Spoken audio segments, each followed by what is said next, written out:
welcome back to another episode of Talking Terror.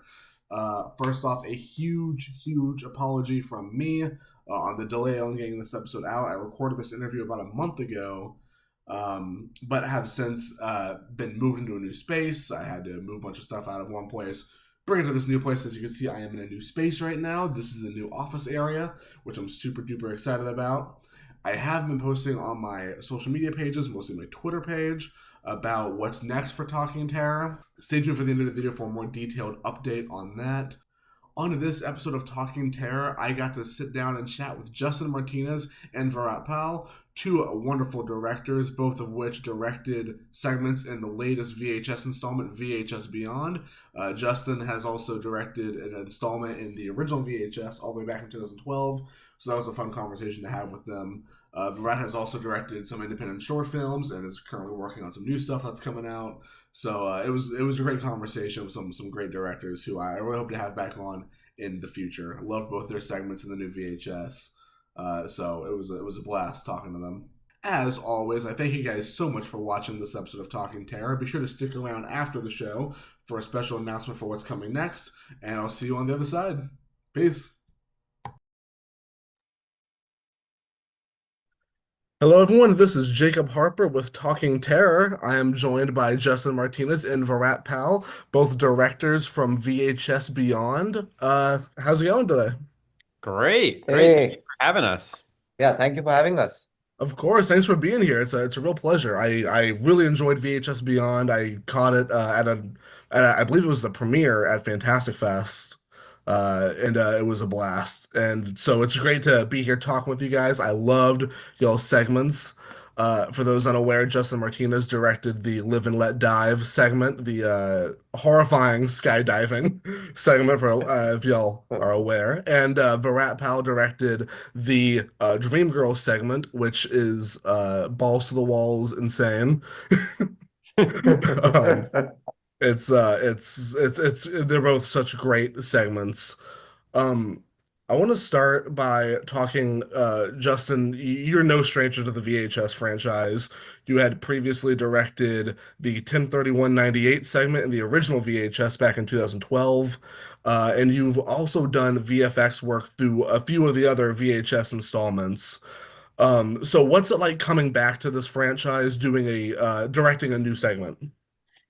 I mean, I felt like a long time coming, like VHS for me is like been special because, when I was with Radio Silence, that was sort of the movie that made us, Hmm. And it was nice, like I didn't direct 1031, 98 by myself. I had, three other dudes who went on that journey with me and then, that preceded a pretty great career, like making movies. And then VHS 94 came along as, for VFX. The guys had reached out, Brad Miska and Josh Goldblum, who I didn't actually know Josh at the time. So that was my first time working with him. And, they wanted to know if I was interested in doing VFX on it. And that kind of brought me back into the VHS family.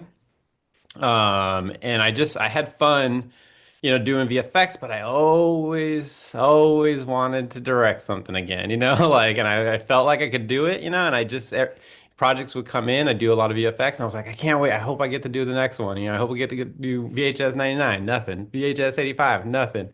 And then finally it worked. VHS Beyond. Josh called me one time and said that Shutter was in and would love for me to direct a segment, and so I started coming up with ideas. And the plane segment was not my first. We actually had wrote a script, totally different idea, ended up not being the way we went, and I had this airplane script idea at the back of my head, but it just was sort of terrified of attempting something of that level, and so I kind of like kept it in my back pocket.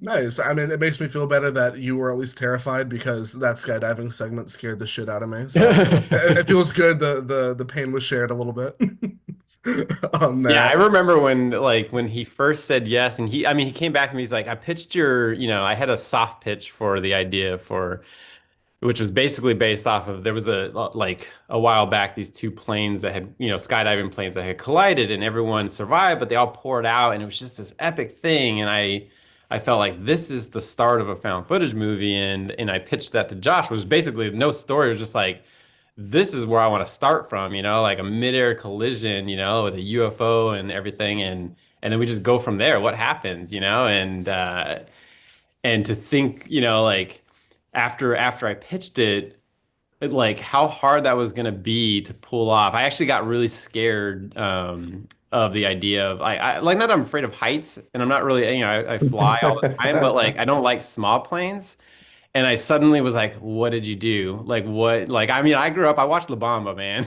And La Bamba messed me up as a kid. It was like never getting in a small plane. And so here I am, I'm like, I just pitched this thing. I'm like, oh man, I'm gonna have to get into a small plane. We're gonna have to direct this up in the sky. And I suddenly was like, I don't know if we can do it. And then slowly, the reality of a low budget movie set in, and you're like, we can't do this in the sky for real. We got to find a way to do it on the ground and fake it. So I was saved by our budget.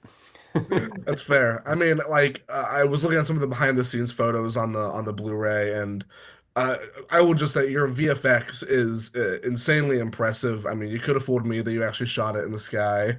I did look at some of the unedited V or the edited VFX footage. So was some of it actually shot by like a skydiver with like a GoPro attached? Yeah, Uh, so it was for the longest time in the edit, I had done a previs because we weren't sure if we would actually be able to do it for real and get a skydiver to get all this footage that we need. mhm.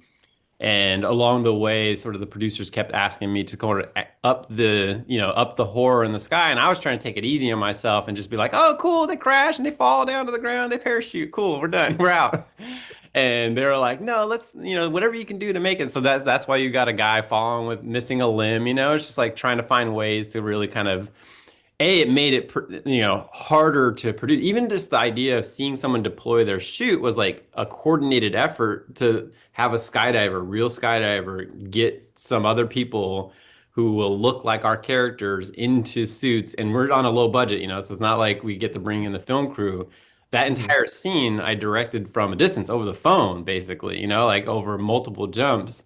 And I knew that's what we were getting into, but to go back to the CGI of it all, like I did a previs, like because I wanted to see what if I have to do this all in CGI? Can I pull it off? Can I create, that entire sequence all the way down? And then I did this previs and I thought it looked really great. And I was like, you know what? I didn't even really try on that. I think I actually could do it in CGI. But Josh had come through with, someone who, he knew, Josh was a producer, and who was living in Houston and was willing to do jumps for us, and so it ended up shifting into this guy can pull it all off, and he did. His name's Rory, and I mean, he got some amazing footage, and some of it, like most of what you see in the movie, came at the last second. I had him do one more dive because I had done the previs and I had imagined it that way, and what I got wasn't quite that over like 10 plus jumps. And it Mhm. had most of it, but there was some things that were missing. So I had him go up, and he did the most amazing stuff on that last. I don't know, like something triggered with him, and he just had all these crazy fun moves that he was doing. I was like, this is what I was looking for the whole time. This is great. So I ended up like dumping a lot of the other stuff that I did and went with that last jump. That's awesome. I mean, I can't imagine having you said like you did a lot of the directing kind of remote and kind of via phone, but also directing just like skydiving because it's such a free falling, literally free falling thing that you can't really have too much control over. So I'm sure the process directing that was interesting. Yeah, I mean, and luckily I had the VFX background and I knew that my segment was going to be one long take, and I was like, I'm not doing glitch cuts. I'm going to try my hardest to not do any glitch cuts. No, no cheats for me, and so that was the toughest part, I think, of trying to think about how to get him, which is it's almost I had to tell him just always look to the right, if you're gonna look at something, and always spin to the right, so that when I don't have to, like the I can actually stitch these shots together because it's multiple shots of him looking at Mhm. different things at different points in the sky that have to all come together. But yeah, it all worked out, luckily. Oh yeah, no, I would say it definitely worked out. It's a really terrifying segment, and the terror doesn't even stop when you hit the ground. Some would say it begins more when you hit the ground. Yeah. You were introduced to all these really nasty, really cool special effects. Fangoria actually listed the one of the parachute deaths as one of 2024's best horror film deaths. I believe it was number 10 on Amazing. the list, which is insane. Yeah, I thought Congratulations. that was amazing. Oh yeah, no, it's great. So what was a tougher process with that? The VFX and post-production or boots on the ground shooting in production? Shooting wasn't too hard for me. Like, I felt like our shoot went smooth. We had 5 days scheduled, to get all this stuff, and I was most worried about the plane, like inside the plane, not necessarily the Orange Grove.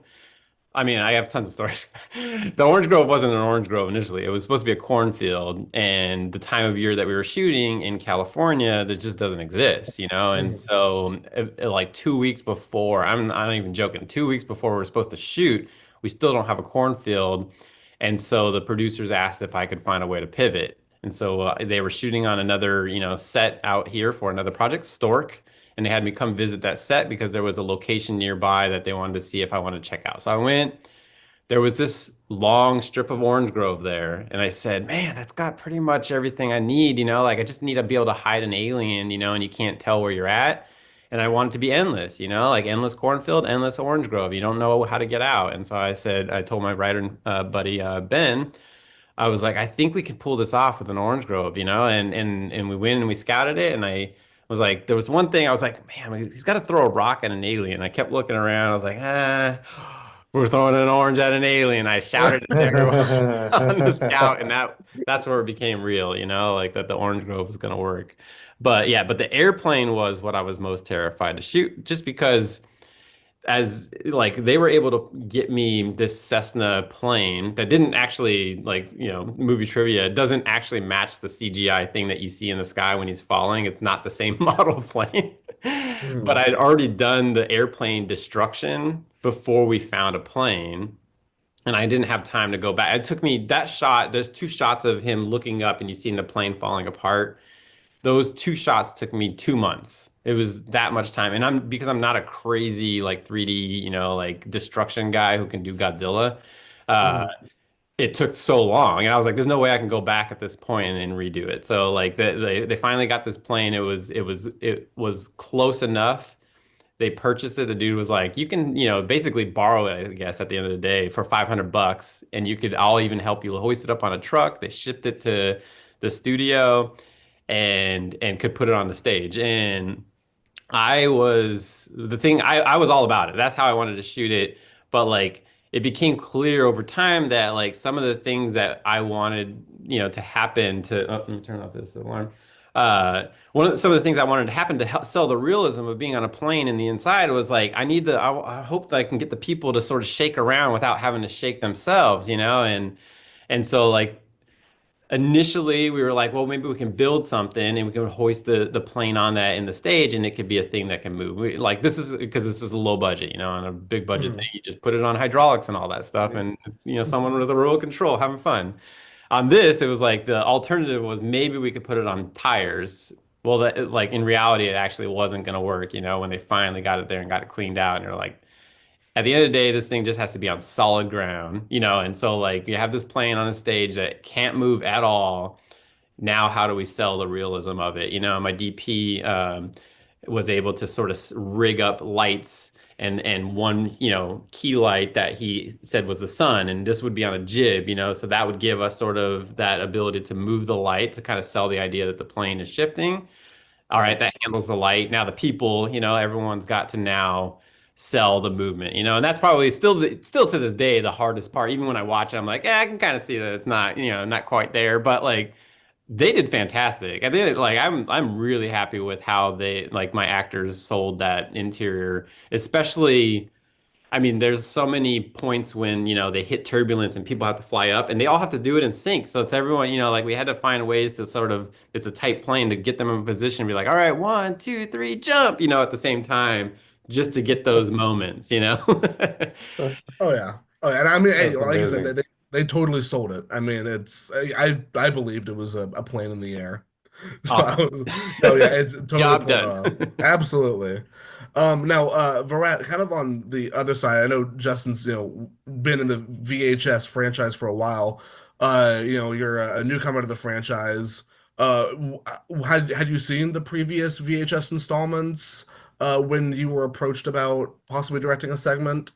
Yes, I was. I had seen. I'd seen the original, like the OG VHS, the one Justin was a Mhm. part of. When it had released, I was a huge fan, and I think I've said this before that his segment of then 31 10 98 is a huge favorite of mine. I would say maybe my favorite segment, not including ours, of course. But and actually both his segments, this one and Let Live and Let Dive, I think are incredible. So I'm obviously a huge Justin Martinez fan. And so yeah, I had seen VHS 1 and obviously then VHS 2. And I was, when it got rebooted by Shudder for VHS 94 and subsequently 99 85, I was like, I would watch it opening sort of the weekend it would get released. I was like, just like a fan, like all of us are of the series and all the different filmmakers and different voices and, just like the different kind of stories which are told in it. So it was a real honor to be like able to like pitch and then like work on this. It was surreal.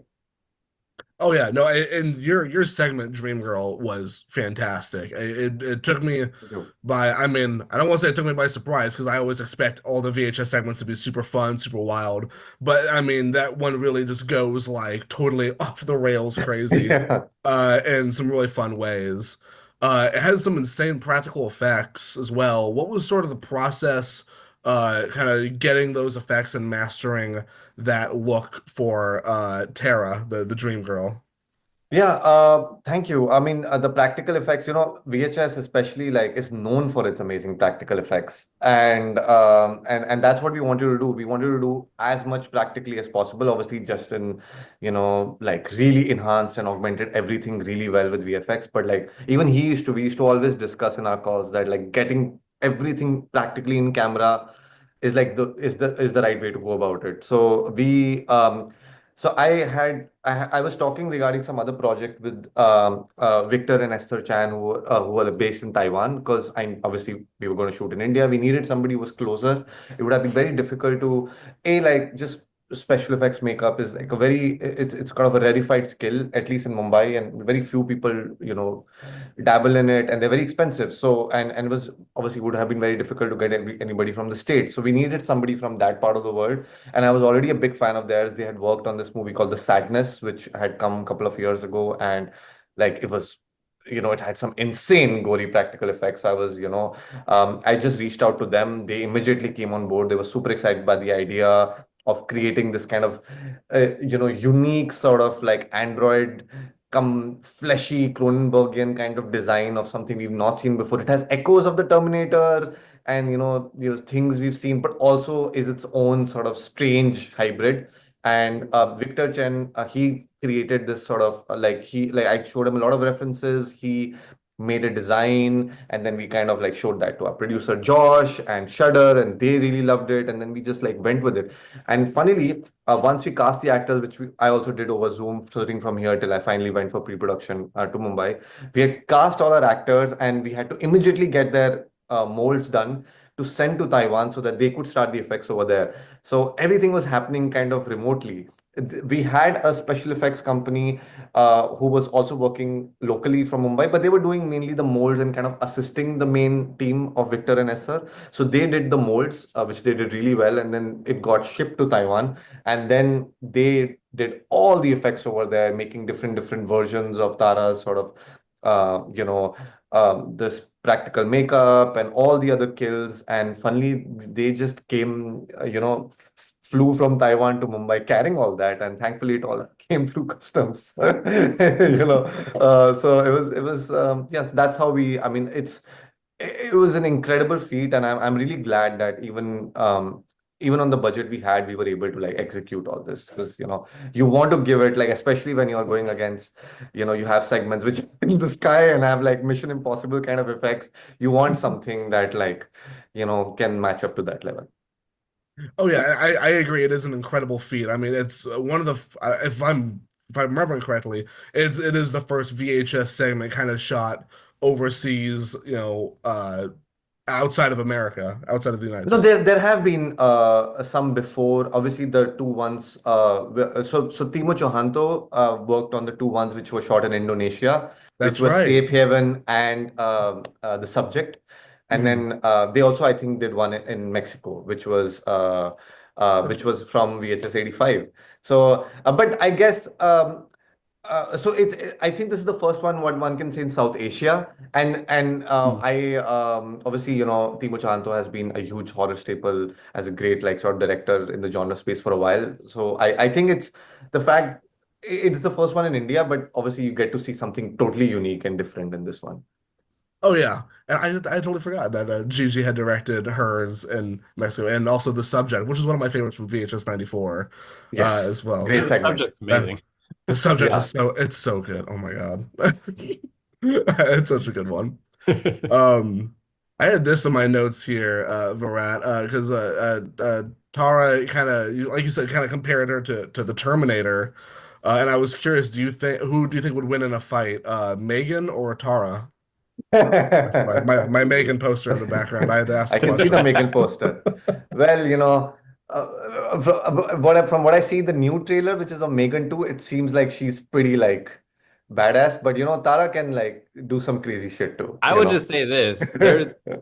Like that scene where she destroys everyone in a matter of what, 20 seconds? That's true. Kind of shows you her Now, true power. yeah, does Megan shoot laser out of her eyes? So That's we right. don't know that. I don't think so. Maybe they're hiding something in the sequel, but I don't think she could. I've never seen Megan rip someone's face off, is all I'm saying. That's true. She Puke hasn't gone. acid. No, she hasn't gone full Leatherface yet. So I think Yeah. Tara's taken that one. I agree with you guys. Um, so sort of a question for both you guys. I really want to know, kind of going back to the beginning, what got you into the horror genre, and kind of following that, what made you want to be a filmmaker in the horror genre? I can answer this one right now.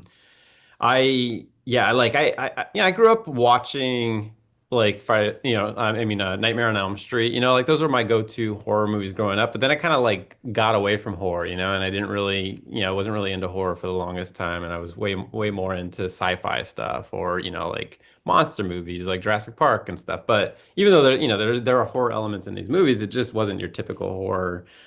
I came out to LA and, like everyone else, you're like, I'm going to be a director. Now, how are you going to do this? And, everyone has sort of their different methods for making it, I guess, so to say. And my talents, of like doing visual effects, I felt like were some, a jumping off point for me. And I decided one day that I would do. I had this idea to like have these arms, which are in VHS one, coming out of the ceiling, for this short. And I wanted to do a found footage thing in my house, and so I grabbed this little cruddy camera that I had and shot, this scene where I'm running down the hall in a dark hallway, and I run into the bedroom like that, and I turn around and I'm like scared of something. You're sort of waiting, and then all of a sudden you see these arms, these black, like ghostly sort of arms coming through the wall in a way that they shouldn't, like and then you see these things trying to get in, these smaller arms. Because by the way, like I'm super fan of like the Gate, and I don't know if you remember in the Gate those little demon guys, like but like that to me was what I was channeling during that was like these little arms trying to reach under the door. And so I did this whole thing. It was like a minute long, and it ended up being like I like at the end is like a hand demon, this guy in the room who's just covered in hands, and fingers. And you can find this short on YouTube, I think if you just type in hand demon or but it also gets lost in all the demon stuff as well. But anyways, it did well. It's got like millions of views, and it kind of for me it was like a sort of a jumping off point to say like, yeah, all right, I think I could scare people, like I think that was fun. That worked. I even like had run into a friend, and he's like, you made that video? I saw that video. And it's sort of a yeah, I made that. That's my arm. And we were doing the first VHS, and we needed ideas, we needed scares, and so I sort of brought that idea back for VHS. I used it for the internet, and it is my idea to have arms coming out of stuff. So let's bring it to mainstream. Let's put it in the movies. So that's why you see Arms coming out in the first VHS. And that's also, yeah, my start to horror. That's such a cool effect, by the way. It Yeah. is. It's great. With the chairs flying also rotating in 103198, it's really cool. Yeah, Yeah. I was in Turn 3190, I was trying to like do things that I knew I could achieve, in a realistic way because it's found footage, and you can't if you push too far with the VFX, like it can sometimes be a VFX shot. So I was trying to find ways, and a chair is definitely something you can download a model for and just put in a shot. So just Oh make it yeah. float. Well, regarding my horror journey, I sort of am a kid of the 90s and 2000s, and I think I first got truly terrified by seeing The Ring, and I was like about 10 odd years old, and when it came out, it was truly terrifying. And then a couple of years later, then I saw The Grudge, which was the American remake, and it was so scary that. Uh, well, I think I was frightened out of watching horror movies for a while. I would see, the occasional sort of gateway horror movies, but like, Jurassic Park, one can say, obviously has horror elements and horror adjacent, like Terminator and these films, but not something which was truly terrifying. Like I used to see in like VHS sort of rental stores, Hellraiser cover, Texas Chainsaw Massacre. I didn't even have the courage to watch those films. It was only when I like became like 17, 18, and one of my flatmates, he loved horror movies and he started showing me The Shining and all these movies. And I got back Mhm. into horror, and I was still a fan of like movies like Seven and Fincher's work and all these kind of like Silence of the Lambs, these thrillers. So I was writing scripts which were more also like in the thriller sort of space. Um, and that's even when I came to LA, I kind of like made a sci-fi short and I was kind of working in different genres, but horror was something I always wanted to like sort of explore and see if that is something, I could make. And I was trying to write horror actually. I would read The Sixth Sense all over and over again, the script of Sixth Sense, different horror scripts, trying to get an understanding of how scares are crafted and written. And finally, like I got the courage. I remember like watching some of David F. Sandberg's work, who's done Lights Out and Annabelle Creation, and it was seeing the kind of shots and the kind of other shots which were online. They kind of inspired me to like sort of give it a go as well. And that's when we finally made the short called The Bells. And I just made it. I had like just wanted to create a demon in it, and we did that. It was, and I had no idea how it would perform, and it did really well. It kind of went viral on YouTube, and that gave us the confidence to like keep going. And that's when we started making like one horror thing after another, and then I just sort of like thought I should just like totally immerse myself in watching like horror films from all over the world. And that's essentially what I did like for like 5 years straight, where I would watch like basically horror from Spain, horror from like South Korea, Japan, all the North American horror, like everything. Like just try to devour as much as possible. So it was that's and now I'm just like a horror fan. I mean that's a great journey. I mean, I'm surprised that you said that you kind of stopped watching horror movies after The Ring, and then kind of took a while to get back into it. But I mean, I get it. The Ring is pretty terrifying. Yeah, The Ring and The Grudge, that scare in The Grudge where like I don't know if you remember, like there is a moment in the Grudge, which is obviously in Ju-on also, where the Mhm. woman is getting haunted, by a Kayako and the kid, and she comes and she lies down in bed and she goes under the cover, and then suddenly like the cover starts sort of moving, like there's something inside it, and then suddenly we see Kayako and there is this jump scare. Oh, it was utterly terrifying. Like a bed is a safe space, and especially when you're under the covers. So when I saw that when I was like 13, 14, I just thought I can't handle this. It's too scary. Not even the covers are safe. Not even the covers are safe. Not It's even the covers are safe. So, but I like I now I revisit that and then think how primal it was and how sometimes all good horror, especially if it plays out on a primal fear, I think that really like lends it to be terrifying. For example, like even if you take Live and Let Die, it's the fear of like falling from the sky. It's such a primal fear. I think that really makes it potent. Hmm. oh yeah. And I'm glad you brought up using other short horror films for inspiration. You know, I've done a few short horror films, and I always love checking out other ones on YouTube to kind of fuel the inspiration. Yeah. And actually, ahead of this interview, I watched one of your shorts at Virat, Night of the Bride, which clocked in at about 7 minutes, and it Yeah. was again, it's one of those where it's like it just goes off the rails so quickly in such an effective way. I wanted to pick your brain on that a little bit, on what do you think makes for an effective short film, or an effective short horror film, rather. That's a really good question because so many horror shots exist. It's very, very difficult to differentiate yourself from the pack.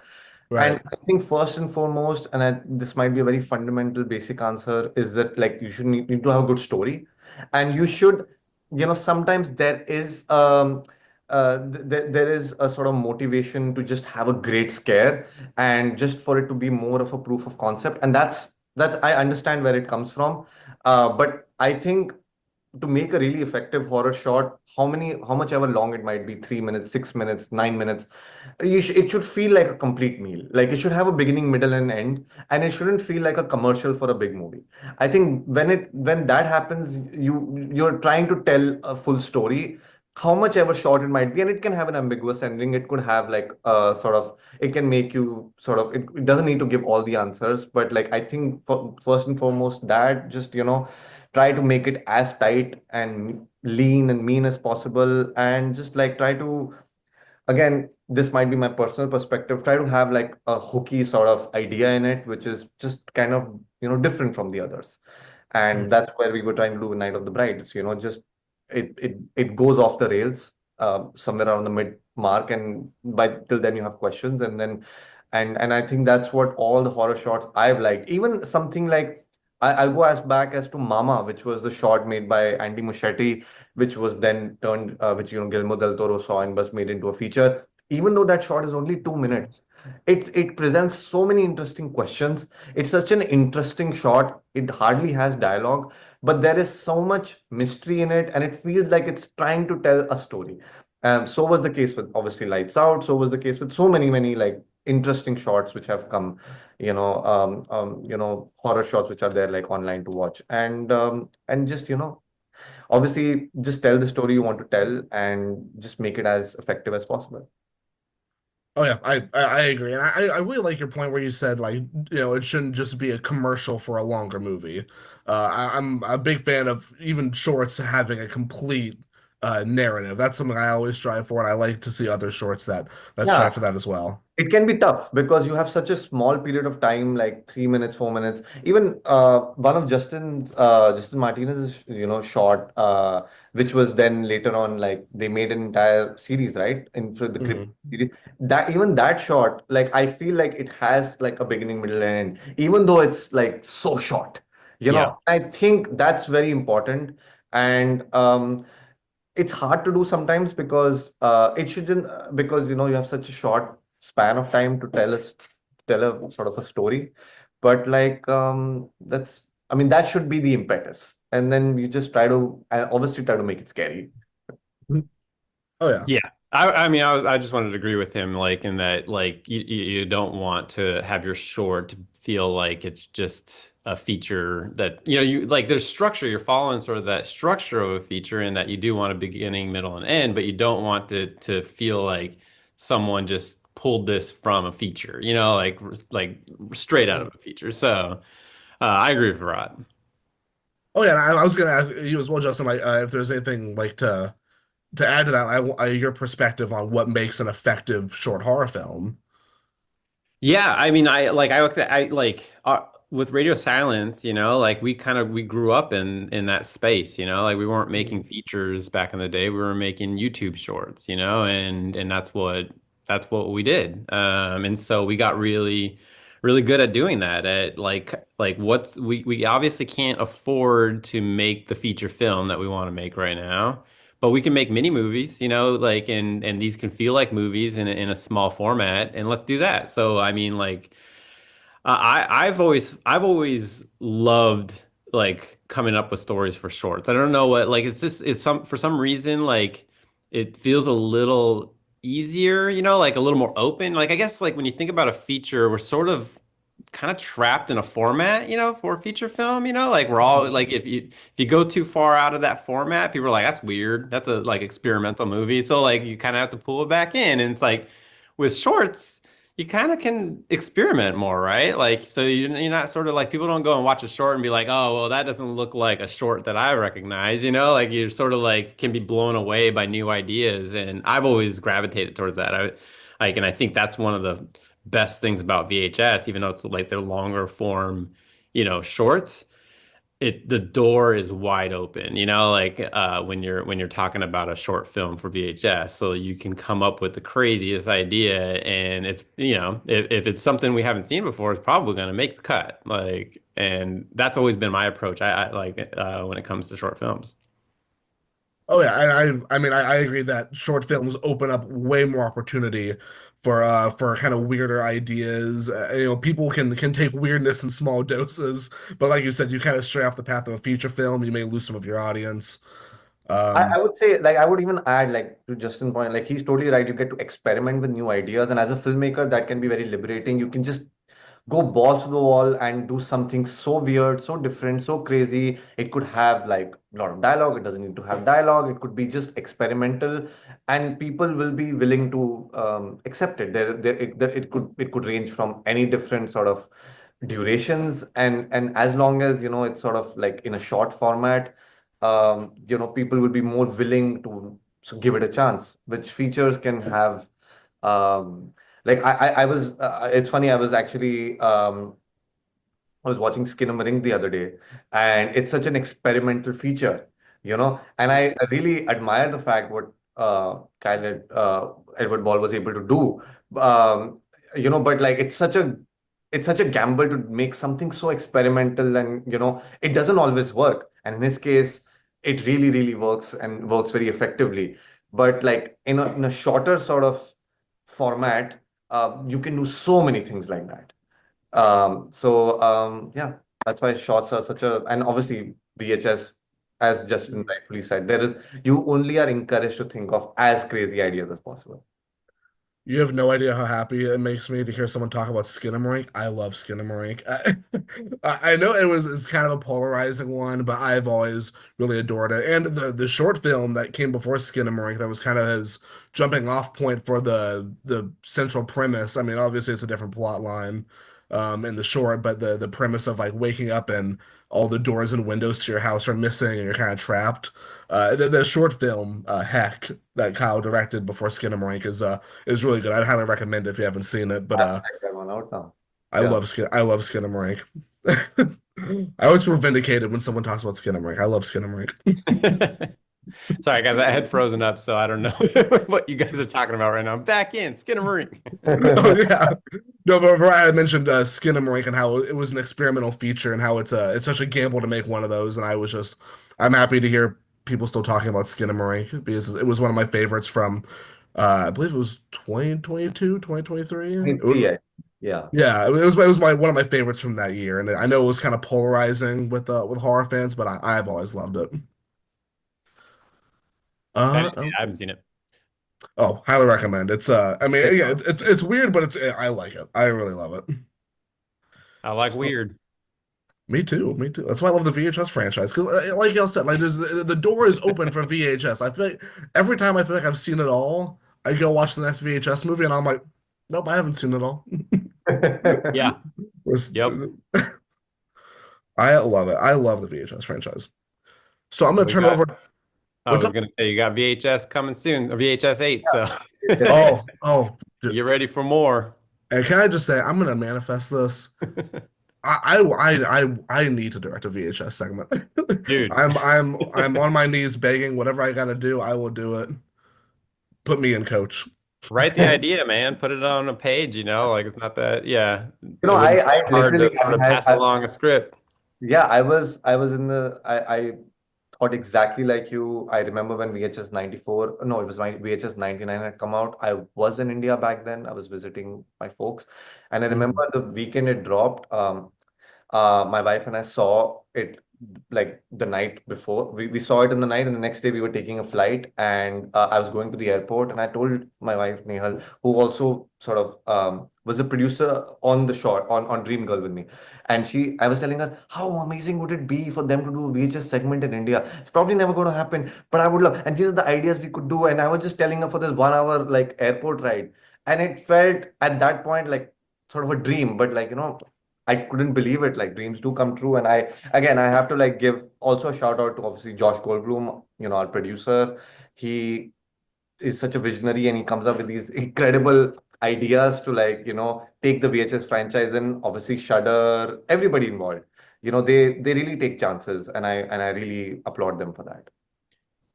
Yeah, Absolutely. And they also one of the things I love about it is like, and it's the reason why I didn't get, to make a segment for the longest time is like they really try to create a diverse group of filmmakers, and it's just like, they don't want to keep using the same filmmakers all the time, like, and even more now more than ever you have so many, big name directors who are willing to do a VHS segment. But like, I don't think and I think Shudder and everyone agrees that like the best VHS segment isn't a VHS movie made by a bunch of, big time directors. It's like a couple great, well-known directors and then up and comers. It's always been like a great launching pad for people. And like I personally think that that's the right way to approach VHS movies. And I think when they reached out to Virat and myself, like we fit that puzzle piece, like and so I see it as a great thing. absolutely. I like how many kind of careers have been started from VHS. I mean, Ty West directed one of my favorite VHS segments, and then he just did Yeah. the his wonderful X trilogy. Yeah. And yeah, just I love how David VHS just Bruckner did Amateur Night. yeah. Yeah. I I mean, see. sorry. Oh, sorry. I was just gonna say I just like I always tell this story about the first VHS and how it got into Sundance and how we had never Radio Silence I'm talking about had never met and we weren't really Radio Silence at the time. We became Radio Silence because of that. But we were in a van on our way to Sundance, after landing on a plane and we're with David Bruckner, and I believe Ty West was in there and a few other and Adam Wingard. These people are all huge in horror right now. Like if you think about it, like you have David Bruckner, you have Ty West, you have Adam Wingard, and you have, Radio Silence now. Like if you really think about it, like that, what a launching board of like people in that van that none of us knew who we were around because we were all sort of up and coming at the time. Some of them, I think Ty had already made, some horror features and David had made a short, but like after that, I felt like everyone's career just sort of took off. That's so badass. Just like I mean, like you said, like you're in that band and like you know that it's like this is the group, the entourage of the kind of up and coming horror scene. Yeah, you just never know. Yeah, like I mean, I was sitting there. I remember talking to David and I asking him what segment he did, and he said he had done, the vampire succubus one. I was like, oh, I love that one, and that was our first interaction was that we, connected in a van on the way to Sundance. So cool. That's just so cool. You're like, oh yeah, I love that. When you directed that? Yeah, exactly. Trading Um, baseball cards. exactly. It's so cool. It's the coolest. VHS is bringing people together all around the world. It's a wonderful thing. Yeah, right. I wanted to switch over to some fan questions we got. I was put out on my social medias asking if anyone has any questions for the people I'm interviewing. And I also asked the people in the Shudder fans Facebook group that I'm in, which is a really, really fun group. Just lots of Wow. love for the Shudder team. Right. And one question we got from Matt was kind of related to what we were just talking about a little Wait a bit. second. Is this Matt from Radio Silence, Matt? Because I would have thought it. No, no. Let me If, guess. The next one's gonna be Tyler, and then it'll if we can get the whole Radio Silence team on here, I would They would. nerding That's why out. I'm like, I don't know about this. All right, let's make it happen. But Matt asked, I would be curious how they got considered for the VHS series. Was it a blind submission? Do they have an agent, etc.? Did they pitch a full script, segment concept, or are they given segments to direct? So that's, I guess, question about the process of getting onto VHS film. Right. Yeah. Did you want to go first? I mean, I have one for this. I kind of spoken on this, like as far as getting onto VHS Beyond, like Hmm. doing VFX and constantly, like, hey, can I do a segment? Can I do a segment? Can I do a segment? But going back to the first VHS, when, we were Chad, Matt, and Rob on YouTube and making shorts. We had made, I'd been like, the guys before I met them had made a prank video called Alien Prank, like, I think Alien Roommate Alien Prank, something like that, which had like 30 million views, and it was a found footage sort of alien thing. And it was very, very popular. And in fact, got them, most of their following.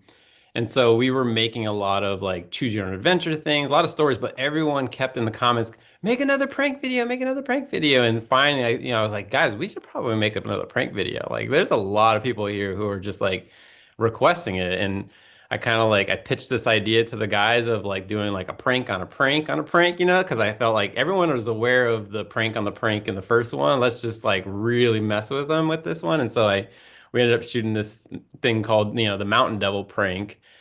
That short, which I did like this VFX, sort of weird creature thing that's like flying in the air and attacks almost like a mythical beast in the woods, and it got the attention of Brad Miska, who obviously, produced the first VHS. They were in need of a director to fill a segment, for the first VHS, and he saw that segment and thought of us. And so like that was sort of my entry into the VHS franchise initially, and then beyond, by sticking around.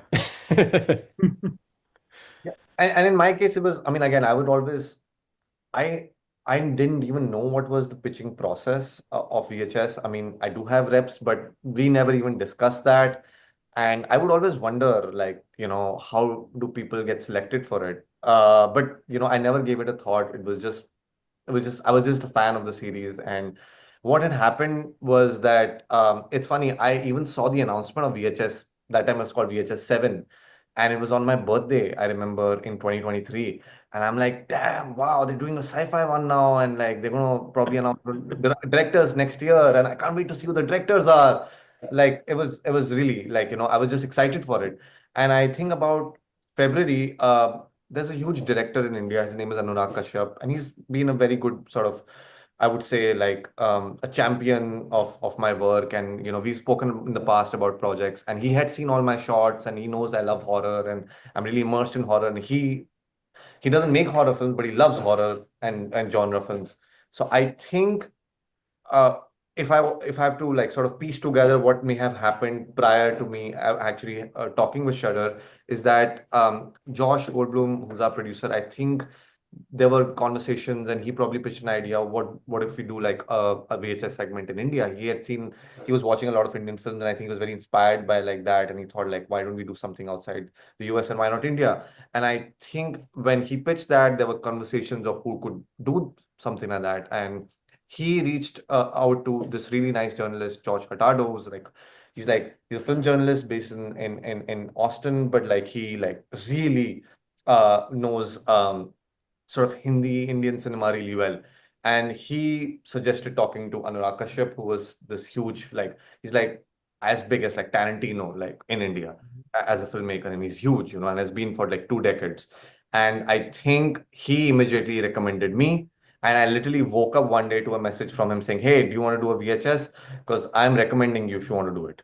And I'm like, that's crazy. Like, I thought it was like a joke, but like, I'm like, sure. Okay, I don't even know how this is coming about. I didn't even know whether they want to do a segment over there. I had no idea. But I guess once all this was set in motion and the call with Josh was set, I kind of had an inkling that perhaps they want to do something there. And I went in prepared with some ideas. And Dream Girl was my like second idea. And I literally pitched two ideas to Josh when I pitched him Dream Girl idea. Like, just like he loved it. He kind of started laughing. He's like, "This is amazing. This is the kind of stuff I think would fit in really well with what we are doing." And then we just started our conversation with Shudder began, and that's how it all started. Wow. Yeah. That's amazing. It was the most circuitous sort of journey, but like I'm glad like things happen this way, and they had obviously Shudder and like Josh had seen all my shots, I had shared everything, and I think they probably liked it to like to be able to like you know put me in contention. So That's so cool. I mean, that's so cool. I mean, I was like, I can just imagine like waking up to the text, but oh hey, we're looking at doing having it in a VHS. It was like, what the hell? Yeah, I got Everything was chills when wrong. when you said that part right there. Like Right. and that I moment, really yeah. there are a lot of people I have to thank in this entire sort of chain, like be it Josh Goldblum, obviously, like he Hmm.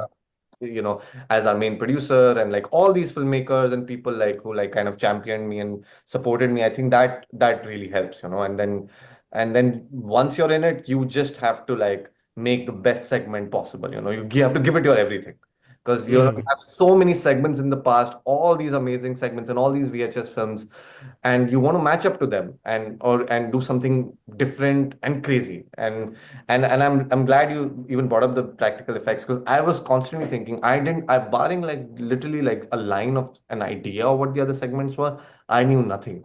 Like I not read the scripts or any of those things. I know everything was parallelly getting shot, but I would always discuss with our team, with Nihal and with everybody like we have to have crazy deaths. I think the only person I had discussed it with was Justin.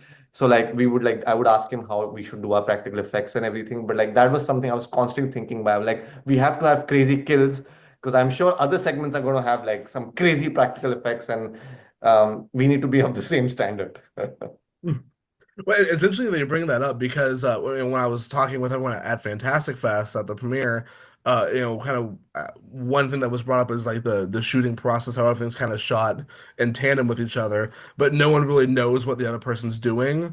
I think it was Kate Siegel that actually had mentioned that how it was like you can't really worry about what everyone else is doing. You just have to like, everything. Everyone's still kind of isolated doing their own thing to kind of keep things natural and feeling again feeling natural and kind of taking away those nerves a little bit. So it's interesting that you brought that up. It kind of reminded me of that conversation.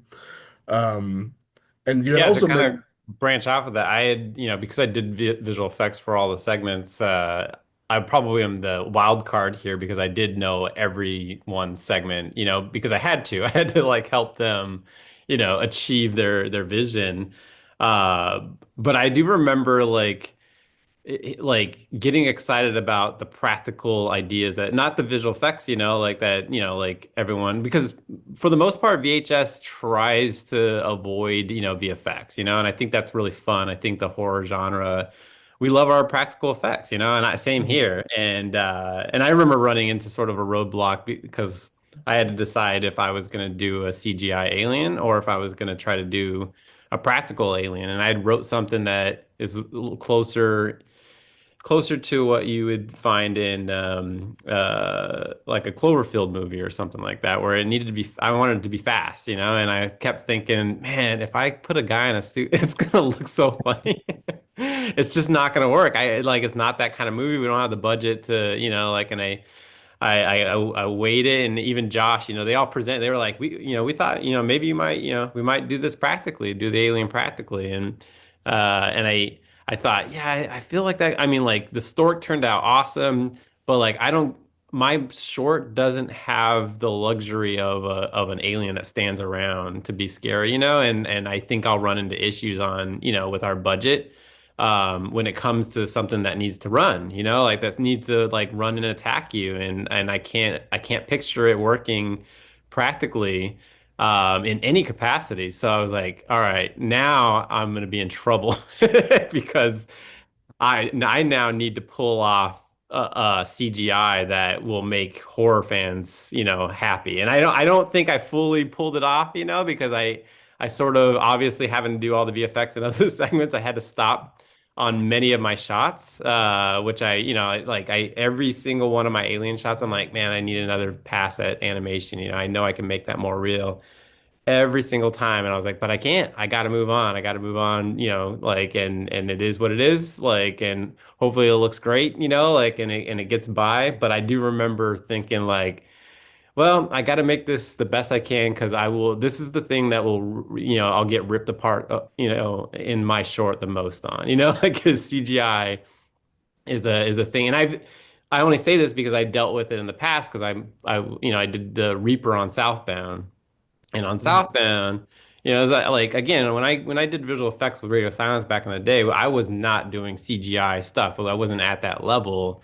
And then as I did more CGI, especially after leaving the group, I got better at things. But like when I did the Reaper in Southbound, I remember uh the hate for the Reaper that I saw, online for the CGI, like and I remember reading that saying, all right, the next time I do a CGI creature, I really don't get me wrong, there's also a ton of people that really love the Reaper and love the look. So it Mhm. goes like I've also learned over the years that you can't please everyone. So you just try to please the most people you can and but it sticks with me because I try to make everything I do, every project I do, I try to learn from the previous project. How can I make it better? And so the Reaper really influenced what I was trying to do with my alien in my segment. How can I fix the things I thought were bad in the Reaper? And one of them was like, hey, it was just old technology. I couldn't get the skin, didn't really have, the kind of detail that you can kind of pull off nowadays. And so like I focused in on that. The lesson I learned with this VHS Beyond segment for me, this is just personal, is animation. I probably should have approached this with someone in place to do, like an actual actor there with, for motion capture. That would have saved me a ton of time and it probably would have been, more realistic movements, like because I think that when I see the movie, I think the thing that jumps out to me for my alien is the movements. The movements don't feel right. I think the renders, if you look at a still render, I was like sending still renders forever to the producers, and sometimes they couldn't even tell that it was CGI, And so like that wasn't the issue. It wasn't that I can't render a perfectly, like realistic looking alien in one frame. I just wasn't getting it in animation. So anyways, the long story short, like practical elements in these movies are always successful, and it's actually like shifted me into that mindset. In that, yeah, I want to make my CGI look great, and I want to please the horror audience with CGI, but I also want to get better at mixing in more practical stuff into my movies. Mhm. I definitely see what you mean. I like the look of the No, alien. I think I it can be I done. also understand where Justin is coming from, but like I think the alien looks dope, and it looks Yeah. scary. And I feel like um the fact that it has these kind of spindly legs and it kind of walks like this kind of spider walk. I mean, it would have been extremely challenging to do that practically. Of course, if you have bells and whistles and a lot of other sort of resources at hands, there's so many more things one can do. But with the budget and the kind of scale we were working at, it's like incredible, you know. Hmm. Well, thank And you. Oh, and I definitely see the Cloverfield inspiration that you had mentioned. I was, oh yeah, that's very Cloverfield-esque, and how it's kind of like jumping between the orange grows. I think that kind of made that work a Hmm. lot better. So I agree. Um, the it has next, my favorite jump scare in the film in the truck when you turn and the camera so seamlessly and it's right in your face. What's funny also, I mean to Love go it. to that, like that's the one scene I put the most time into the alien. Like because I knew the other ones I can kind of get away with, but and I had to get away with it because I couldn't spend all the time on every single shot. But the truck, I said, it's gonna be right in people's face. I have to try my hardest to make this shot look practical as much as possible. People have to believe that this thing is in the truck. And so I actually, when I think people watch the movie, I don't think that they actually complain about that shot. And I think if the whole movie, if all my CGI looked like that one alien in the truck, that I probably would hear less about it. the truck bit was freaky. Yeah. What's funny, but both of y'all's segments. This could just be me having that movie on my brain 24/7. Both of y'all's segments reminded me a lot or gave me some Chainsaw Massacre kind of reminders. Yeah. You have Tara ripping the face off and wearing it, then you have the truck sequence and Live and Let Dive. So I believe you were the first. Oh, I There you love that. go. I Love had to that. wear the Chainsaw Massacre shirt for this one in honor of it. I remember at Fantastic Fest you did mention Leatherface, and it's funny, now in sort of in retrospect, when I see, I can't stop seeing that. And it's funny how maybe it was in my subconscious and I never even thought that that's what it can be. Yeah, it sort of visually will represent. And I've read so many people online call it the Leatherface moment. And like when it's we were just trying to make it as grotesque and sort of unnerving and creepy as possible. And I love how you kind of veered into Chainsaw Massacre territory then. I'm Oh, happy about it. I'm glad I influenced your mind into associating that with Chainsaw Massacre now. My work is complete. Um, another question we got when I put out that post on the Shudder group is from Brett. They asked if they have any plans to make a film out of their segment, a feature film out of their segments, like Siren, which was something I had in my notes before I got the question, but I was, oh, it's a perfect way to introduce that question. Any plans for a feature-length adaptation of either of y'all segments? No current plans, but it has been, like my buddy Ben, who wrote, the segment with me. We're trying to obviously always get, a feature going in some capacity, and that's on our list, as a potential, feature that we could make is skydiving, alien UFO thing gone bad. And like I think it works as a short, like in short form, but I think the thing that we would have to figure out is, how, like, again, going back to that, like movie structure, like it works as a short, but like as a movie, you're gonna have to like flesh that out and like kind of, not necessarily fit it into, a format, but do your best. And I like I've tossed around the idea of like starting, like the movie out with skydivers and having that opening scene be, what you see in the short, but like really expanding on the universe that happens after that. So it's not just an alien hunt, on the ground. The world goes beyond that, whether it's like giant monsters or what, like that's just the tipping point of what that movie could be. But then also I don't know if we're going to get bankrolled for, a movie of that scale at the same time. I definitely agree that it works very well as a kind of as just a short, just as is. But I also really like the idea of that being like the cold open to a to some sort of found footage monster movie, Hmm. or maybe not even found footage, just a straight up just a skydiving accident gone wrong, and that's how you meet the aliens. I like that idea a lot as well. Yeah, it is a great way to set up these characters in this situation for sure. Yeah, I mean, by the way, I love that. I think that would make such an incredibly like thrilling movie. In terms of, yeah, I would echo exactly what Justin said. There's no plans currently, but it's really funny, similar to him and Ben. Evan and I, who sort of collaborated on the script together for Dreamgirl, we've spoken a bunch of times about like how what it would be to expand the segment into how the feature would look like. And remember, we threw a lot of ideas at each other, and there's so much which can be done. It's funny, actually. There was an iteration of the Dream Girl idea, sort of in treatment form once when we were like sort of working and kind of like workshopping the idea sort of till it reached the script stage, which was just us knowing that Tara is an android, and then what happens, what is like her day to day like how do people around her team function, and how this is like an AI actor. And in that particular idea, it was like somehow something goes wrong in her just being like, so there was like a version of that also. And I think that's very interesting, especially if we stick with the paparazzi lens, because I had never seen that kind of perspective before in a found footage sort of film. That's why I also thought it would be like something unique and different here. And I still don't know if there's been a feature from that sort of point of view. And you have paparazzis and TMZs and or every like you have that's such a sort of like you can immediately tell when like what is a paparazzi sort of point of view, and how interesting it would be to like just have like found footage horror feature, through that sort of perspective, I think it would be like a very interesting idea, and maybe it could have some more songs. I'm just joking. No, so maybe, something could happen. You never know.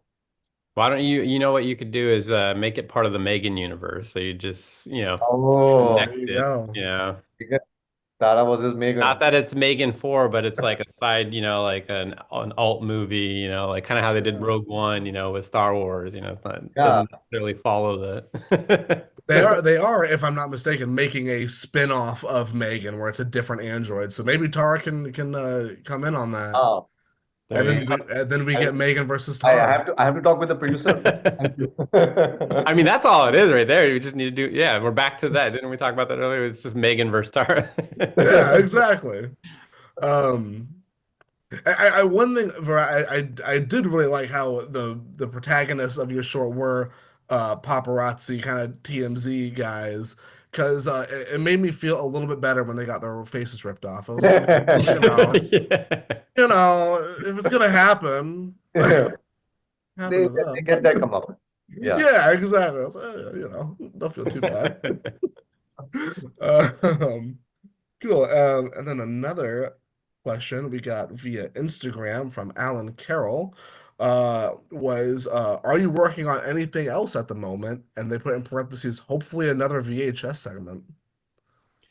Which I can answer this. I mean, I have a lot going on, but like Mhm. nothing is sort of set in stone. Like Ben and I just finished a script that we're really excited about. That could be a really awesome movie.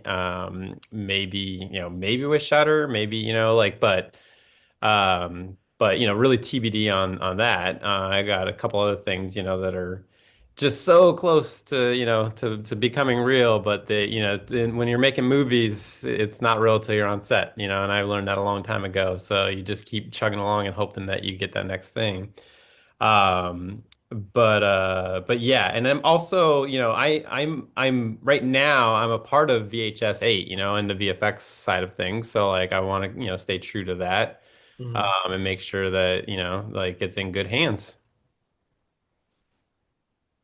Yeah, I mean, and again, just once VHS came out in the world, and I just kind of went back and like hunkered down and just started writing.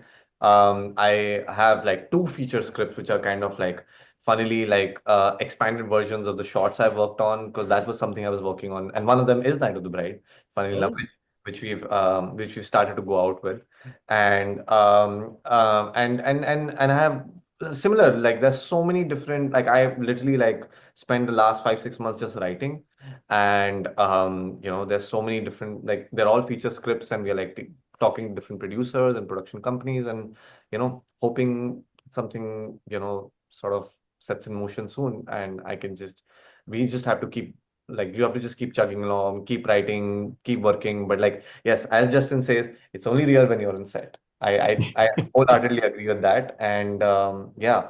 And just in regards to VHS, I know Justin is part of it from the VFX side, but I now, like, I think I can just sit back. I'm very obviously I was delighted and honored to be part of like VHS, but now I think it's time to see like what, like all these new filmmakers who are going to be part of like the new one VHS 8, what they have up their sleeve, and like now I'm just gonna go back to like being a fan and like just watch it and have fun. hell yeah. No, I love that. I love that for both of you guys. I'm excited to see what's coming next from you guys. Yeah, we get I, to pass the torch. uh, I agree, Justin. Nothing is real till you're on set doing it. Yeah, I actually got that from Brad Miska, so he would say that all the time. And Nothing's real. Nothing's real till it goes up on Instagram, and you're like, oh, here's the day one photo. Then it's real. Then you have to deliver. Yeah, exactly. I'm gonna round out the fan questions here. This was a really fun, kind of good way to end it. Uh, Libby Letlau said, "No questions. They're just awesome." Signed for a mommy. Oh, thank you. Libby, if you're listening to this, your performance was fantastic. You really unnerved me. You were the scariest dog mom ever. It was amazing, and I'm a huge fan of her. Yeah, Same. no, she's great. She's great. So I guess to kind of finish off this interview, I wanted to ask, what is y'all's favorite scary movie? Kind of cliche, but I wanted to, kind of feel like that's a good finisher. Mine easy. My Tremors, man. I talk about this all the time. Like it's such a well-made movie. Like I'm not the biggest fan of the sequels, like but the first Tremors to me is like the perfect monster movie. Like it had a monster that we hadn't ever seen before. Which is really hard to do. I mean, I think trying to create anything like alien-like that isn't sort of derivative, like of another alien project or another movie is already hard, and so like that movie I remember feeling like, oh, it draws from nature, like this giant worm thing, but like then they took it even further, with the things that come out, and then they took it even further with the fact of how they move underground, and then the way they shot it with like you hardly ever see it. Seeing the dust fly up to sell the thing that is moving fast is like genius. Like you don't see it, but you feel it, and it's way more terrifying than if you saw this thing moving along the surface, and you're like, ah, cool, probably CGI or, probably pulling it by a rope or something, like that movie to me is like even when I'm writing, it always comes in, it always makes its way back in, like, oh, like this scene in Tremors or like this, like, and it's funny how it finds its way into everything I write. Yeah, I mean, and I, I may have to cheat a little bit because it's very difficult to just name one. But I will say, going back to one of the films I mentioned initially, which was had such a sort of impact on me as a child, it has to be The Ring. I think The Ring is terrifying, and I even though I think Ringu, which was the original by Hideo Nakata, is like a masterpiece, I think The Ring, which was the Gore Verbinski remake, is like really scary. And I think I think it should be studied as like a great script by Aaron Kruger. Like what a great script with like a proper structure, and like it really set out a template for like a great horror remake, and just like these curse movies, which I'm a big fan of, supernatural movies. I have to give a shout out to The Sixth Sense, which M. Night Shyamalan was a huge inspiration for so many filmmakers, but especially for somebody like me who grew up in India. He was like of Indian origin, and we all used to, just be like in awe of him and everything he's achieved. And if I have to say like The Thing, I just love The Thing. So The Thing is a masterpiece. So Thing one is of there. many, It is. like, instead of one, I named three, but yeah. So So you named three, but one of them was The Thing, so you get a pass. It's Can I you change mine can to the thing actually? you can cheat as long as it's with The Thing. Yeah. yeah. That's the rule. I mean, all solid answers. Justin, you've inspired me to rewatch Tremors. I remember liking it when I was younger, and I haven't really caught up with it since. But you naming that, when it's like running through the dirt, kind of reminded me of Jaws a little bit. And I'm like, Hmm. is Tremors just the Jaws, but like on ground, on like dirt? I don't know. Yeah, Maybe basically. that's Basically, yeah. hell yeah. I love Jaws. Yeah. And Virat, pretty solid answers. I need to go and read the Ring script because that's one of my things as a screenwriter myself. Is I want to read more horror scripts alongside writing them, and now I have to add the Ring to the reading list. An So incredible. I Yeah. appreciate the tip. All right, well, thank you guys so much again for joining me on Talking Terror. It has been an absolute pleasure chatting with you guys. And I don't know what else to say. Thank you Yeah. so much, Jacob. And this was so much fun. And I love the name of the podcast, Talking Terror. Oh, thank you.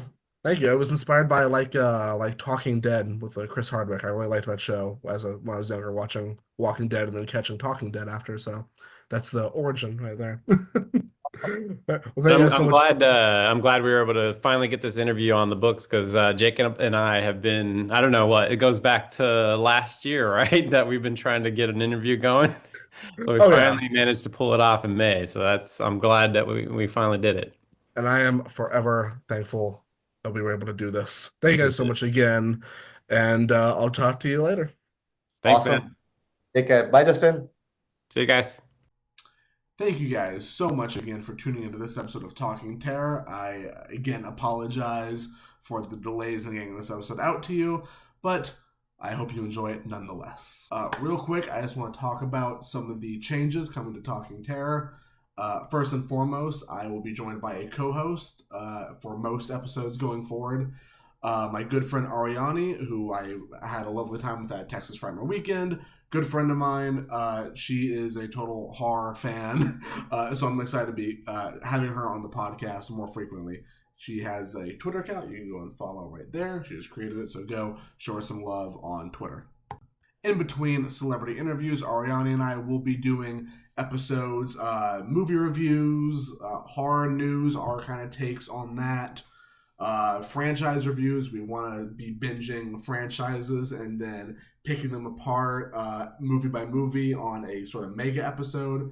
We're currently working on an episode with the Great Bites Alamo Drafthouse screenings that are going to be happening throughout the month of July. So we're super excited about that. And we're just wanting to broaden the sort of material here on the podcast. So very, very exciting things happening with that. Thank you guys so much for tuning in. If you enjoyed this episode, be sure to leave a like. If you're watching on YouTube, you can leave a like. If you are tuning in on YouTube, be sure to subscribe to the channel. If you're tuning in on Apple Podcasts or Spotify, be sure to follow us and leave us a review. I really do appreciate it. If you have any ideas for guests or segments on the show, be sure to comment them on the YouTube comments, or let me know via my social medias, my Twitter @JacobAtTheMovie, or my Instagram, JacobTheHarper. And hope you guys enjoyed, and I'll see you in the next one. Peace.